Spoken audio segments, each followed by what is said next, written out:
globally in terms of satellites.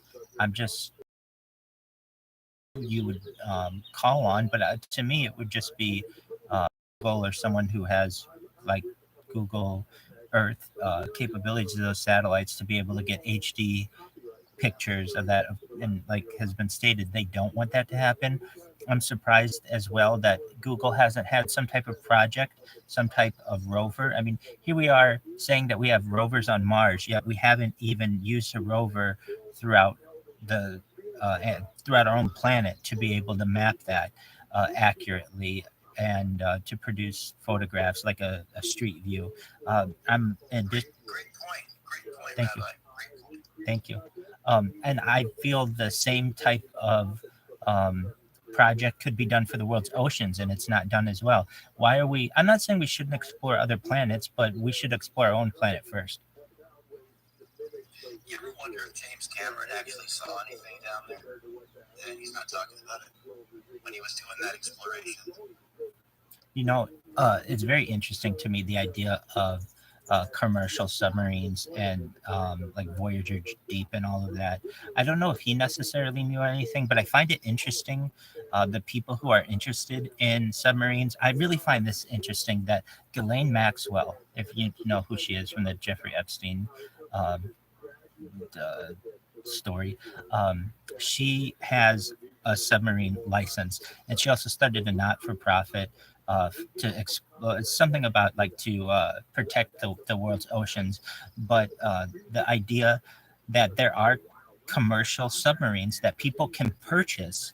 Used to be able to find them in like Sharper Image and things, and to be able to explore on your own. Basically, once you have enough wealth, the sky's the limit, but also the ocean's depths are the limit. And I don't know what James Cameron perhaps could have seen there, but it's quite interesting to me that whenever we do any kind of exploration on the ocean floors in remote areas, we find all kinds of new species. And it's like, well, we should be discovering these things. There should be more projects to be able to do this. I mean, I'm sure Google and other tech companies could create a rover to be able to explore the Earth's seabed, and it's just not for some reason. It's intriguing to me why we don't. I saw that, I don't know if it's recent, I'm pretty sure it is, submarine down there, scoping, and this craft zips by. I have not seen that. Do you have a do you know where I'd find it or what I'd Google to find it? I don't have a link, but I recently saw it. A lot of people did. The thing that zips by seems like tapered, on each end, and it like a kind of a soft diamond kind of situation, and it just, I mean, it zips right by the camera. It's crazy.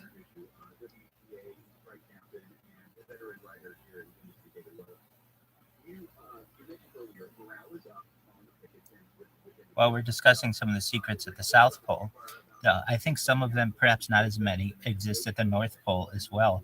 And that's another thing that people don't really discuss. And to my knowledge, the North Pole is technically over ocean that occasionally, not occasionally, but like freezes annually. So it's not necessarily like over land like it is the South Pole. But I'm someone who is just, again, fascinated. Why don't uh, companies fly over the North Pole to take a shortcut?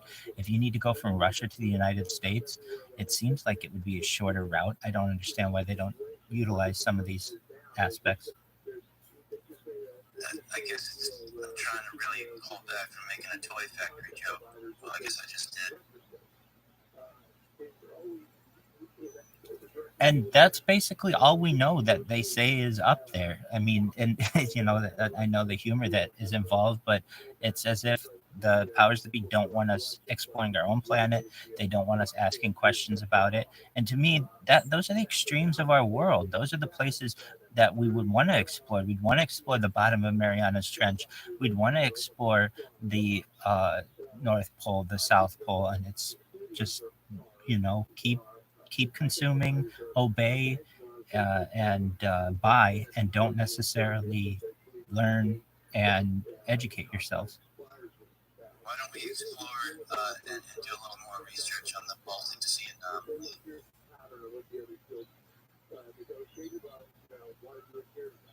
Can you be more specific? I may not be as familiar as you are with this anomaly.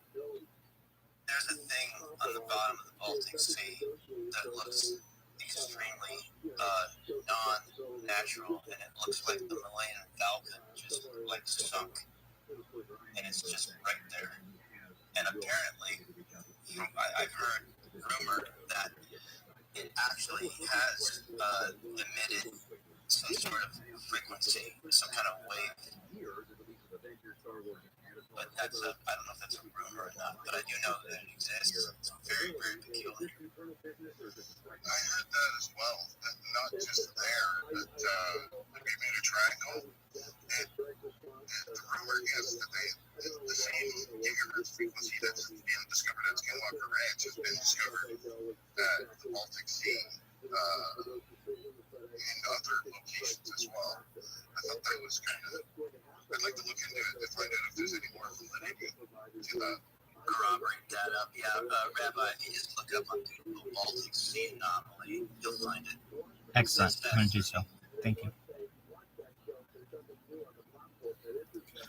When we're talking about interesting places, so at the bottom of water, there's been this theory. I mean, this is a fringe theory, but I mean, you can only watch enough television and get bored. So I am fascinated by fringe theories. One of them is CERN is a cover for essentially a world government, and in order to basically, like, you've got the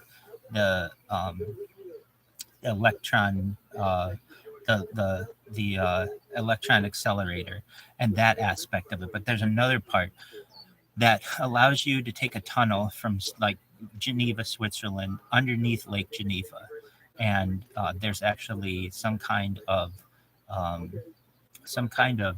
building that's underneath the water, and whether there is or isn't, it's interesting to me that many glacial lakes, like Lake Geneva, Lake Tahoe, may be much deeper than they are stated to be. I'm not exactly sure why they would lie about that and not tell accurate facts, but that we have to, since none of us have the tools or equipment to be able to uh, proceed that far into the water, we have to take what they say are the depths as canon or as being accurate. But there are some reasons to doubt they state are the deepest in the world are actually not, and many alpine lakes, many mountain areas are much deeper. And the reason why that would be is because the amount of the height in the valleys basically fill up with water over the course of many years, and create perhaps really deep lakes. And one of the things is that powers that be know that nobody's going to be able to get down there, and it's a wonderful cover story, at least CERN, to be able to say, oh, I'm an engineer, and you go to CERN and nobody questions anything. It's a very similar strategy that was used with the Manhattan Project, in basically tell everybody that you're an engineer and nobody's going to question it, because engineering is, it's a respectable profession, but also people don't usually delve too much into what engineers do. And so you can say you're a scientist at CERN and nobody's going to question it. They know it's it's very advanced, and it's a great cover story. Has anybody else heard that CERN might perhaps be one of the centers of the world, at least the world government?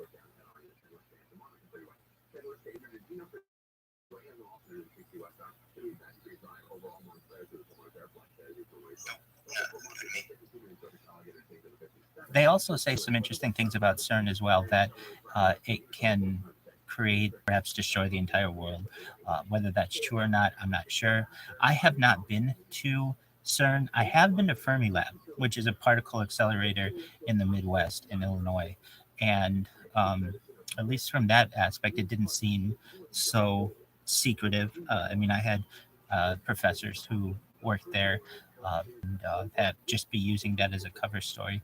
I find these places to be very interesting, and really, I think also CERN is now creating a larger particle accelerator than they already have, which is quite interesting to me as well. I see we have a hand raised. Cryptic Cyberworld, please go ahead. I imagine so, like, that things like these they're creating like black holes or simulating black holes to understand how different, protons and neutrons stars collide. Obviously, they don't have stars; they have small little particles. They smash, they accelerate and smash them together. So to try to make the same idea of like the Big Bang of the existence of the cosmos. So with that type of energy and that type of equipment, they're constantly crashing atoms together. You're vibrating to a frequency that you're not, the basic system not designed for. And sometimes people do say that there are things that random things that you find during the maintenance to that type of systems and equipment. But like that place is so humongous. So when they had this match atoms at a speed that is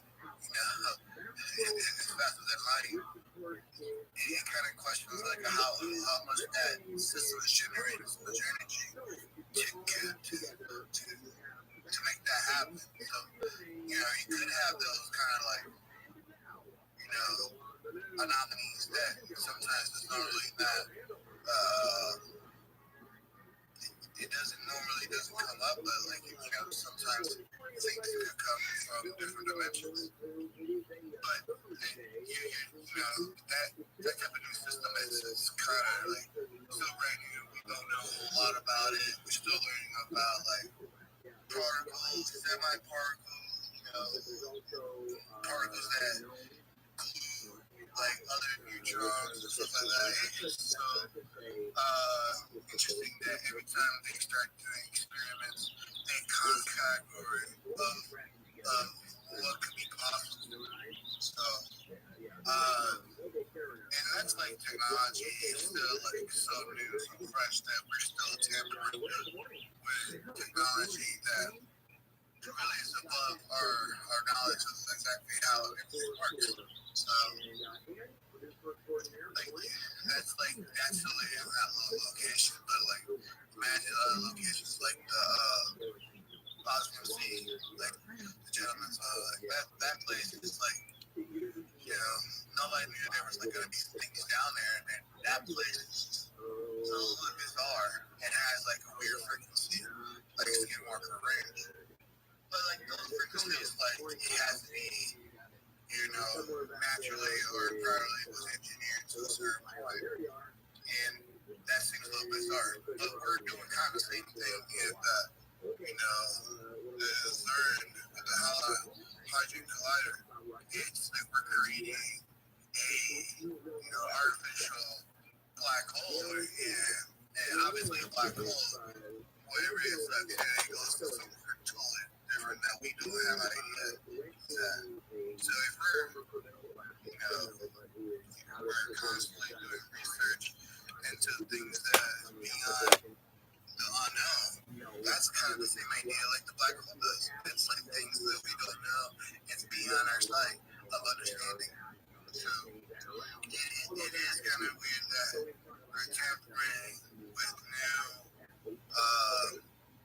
new ideas, with new tech that might surpass our knowledge of what could be possible and what cannot be possible. How you define this reality of plane of existence. So it's kind of interesting how they have this system that is so massive, and they have the urge to create another one even twice as big. So I don't think that may be too good, especially how fast that machine is going and how much energy that thing soaks up. before they can actually figure out they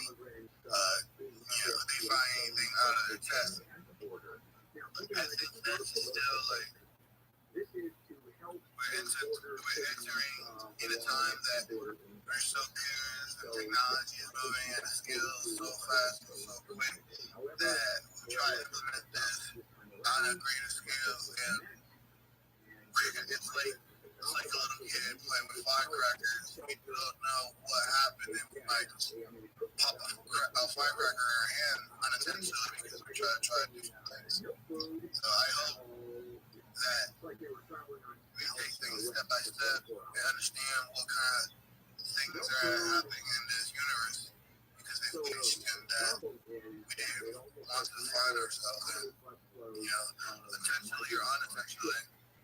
But yeah, that technology is still pretty fresh and pretty new, and we're just too curious to understand what could be beyond our sight.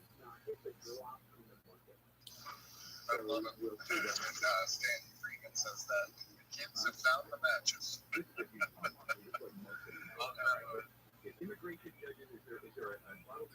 Rest in peace, Stanley Freeman, man.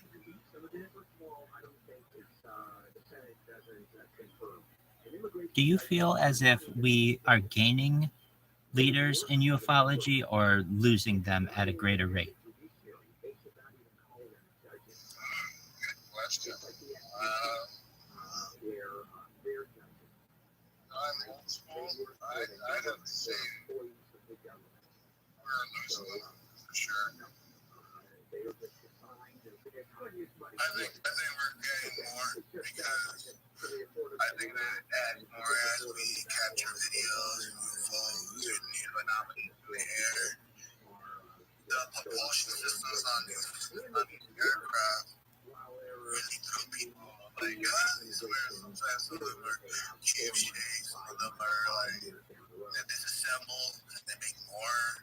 Some of them just make like portals in front of them and just like I don't know, warp drive or disappear to another dimension.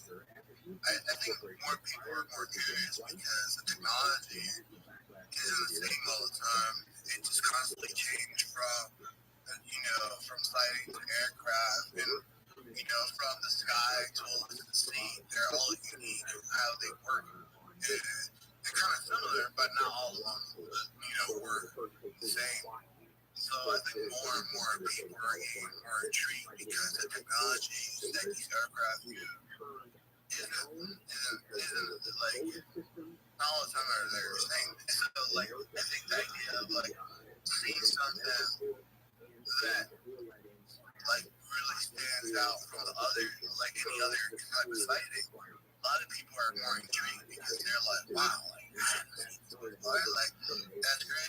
Or somebody who's really religious and biblical, they probably get stunned when they ever seeing their in front of their eyes if they do see something extraordinary. So I think we're getting more useful. People who are more genuine, this type of century or devices of recording, our cell phones or day-to-day electronics are advancing really good. So when we do see these events that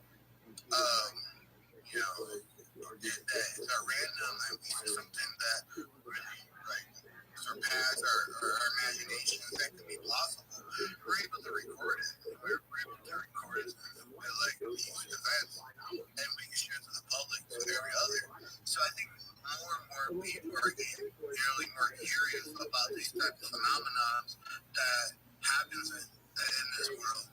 And I think that when those phenomena do occur, I think there's more intrigue of what is possible. And I think that's where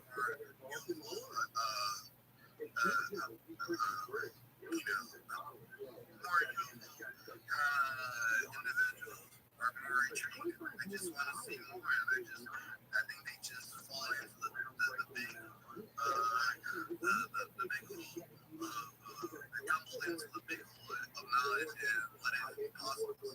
So I think there's more coming in now. I think more and more technology is being advanced into the space that able to record stuff. More people are generally curious about it.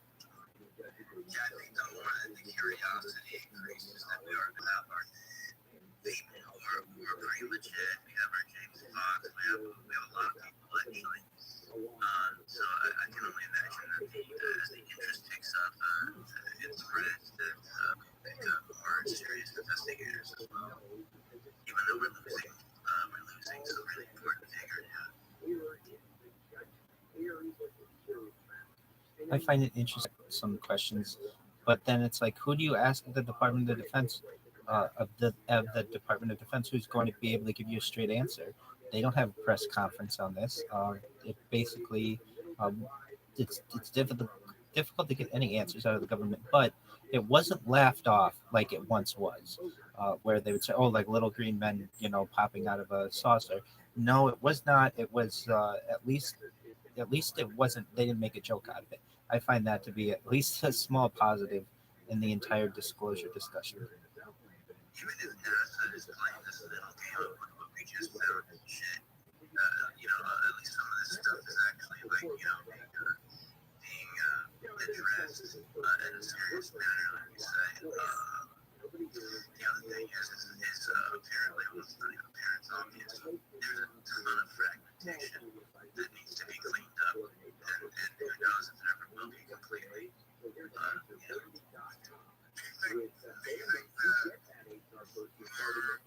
starting to think about UFOs or more context that we encounter?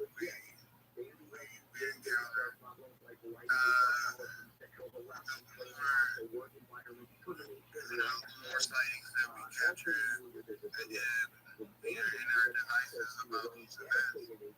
Will there be time that this information or this is we have enough proof that comes out present that there is a type of a life form that is able to communicate with us if they're from by or far away.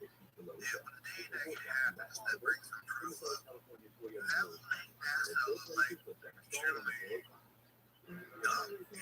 retarded in a sense that they always said that they couldn't find life. And at the left it did, they find is microscopic, bacteria from other planets and other life materials that they did in their research. But when it comes to full-file life that able to communicate with us and help us, the day that we recall this information, we had a contact. NASA will be kind of be on this information of what's up, bud? You said that life could have been. We're like, hopefully life will be around this, but obviously the proof is liquidly, it is some capturing of these concepts. That video of Las Vegas, how that crash happened, like this backyard of his family, and they called police, that they basically saw two alien figures in the backyard. And when I heard that story, it got me really intrigued, because if they were saying that these aliens were they claim that there's two entities or two aliens in the backyard with some contractor, because they probably know they probably trying to get out of there, and they probably checked the area of what's going on. They said these things were like 10 foot tall, big eyes, and a big mouth. That really kind of made me scratch my head a little bit, because mostly all the time they talk about aliens or big entities that there are tall. We're trying to find this, the mouths are pretty small, they have big eyes, pretty small. So when they have a big mouth and have big eyes, that really made me scratch my head. Like, kind of like different aliens, race, have mouths that big. That's the first thing you can actually spot on.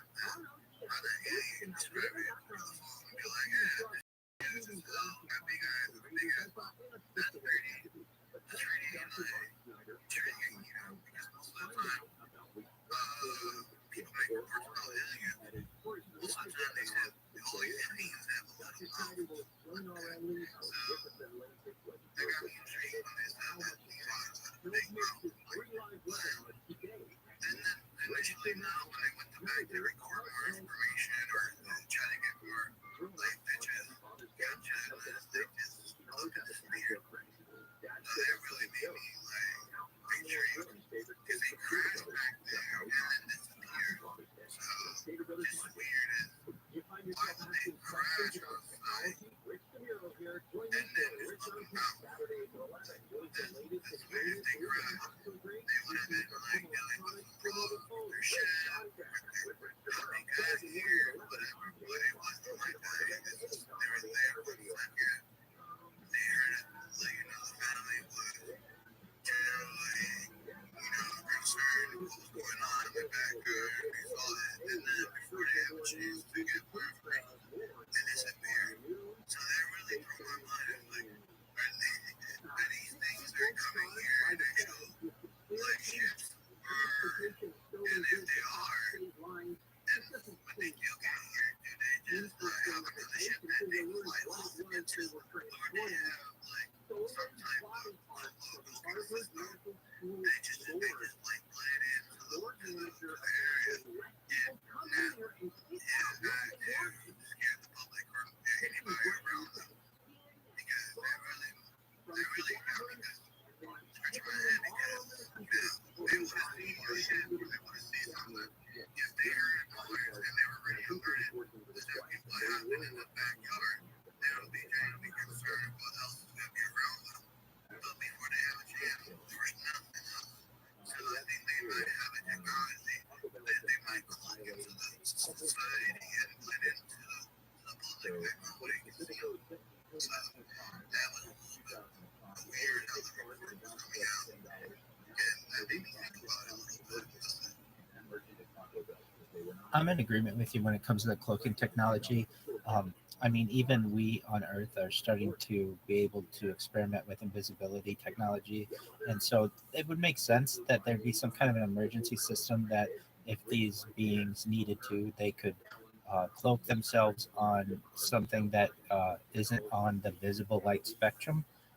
Additionally, I think they could probably have that kind of system for their craft. What causes some just questions that I have about that incident. Firstly, what caused their craft to crash? That was interesting to me. I mean, you, it's always been difficult for me to comprehend that a civilization can come from X amount of light years away, and then they get to Earth, and like radio frequency or some kind of frequency can cause that their ship to crash. I'm not saying that it can't. Pardon me. Go ahead, Logan.